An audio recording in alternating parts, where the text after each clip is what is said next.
আপনারা কিন্তু আমার আত্মীয় মানুষ। আমার শ্বশুর বাড়ি আপনাদের চাপাইতে, আমার শ্বশুর বাড়ি এলাকার মানুষ। আপনারা এতটা সাহসী, বিএসএফ বন্দুক দিয়ে এদিকে ঢুকছে আর আপনারা হাতে দিয়ে ওদেরকে তাড়াচ্ছে। দিল্লি না ঢাকা, এই স্লোগানটা সব থেকে বেশি ধারণ করে চাঁপাইনবাবগঞ্জের মানুষেরা। শেখ হাসিনা মাঝে মাঝে টুক করে ঢুকে পড়তে চায় না। চাঁপাইয়ের মানুষেরা বলে শেখ হাসিনা ঢুকুক, ওরে ধরে আম গাছে বাইরে রাখা হবে,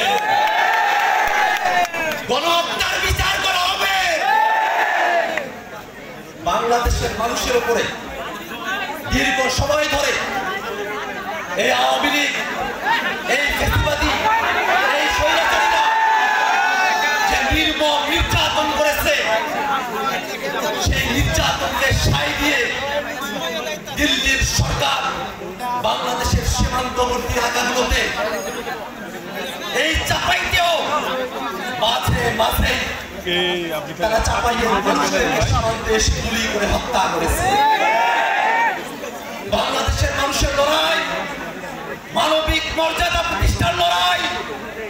বাংলাদেশের মানুষ নিজেদের মর্যাদা নিয়ে, নিজেদের স্বাতন্ত্র্য নিয়ে, নিজেদের ঐতিহ্য নিয়ে এই বাংলাদেশে বাস করবে।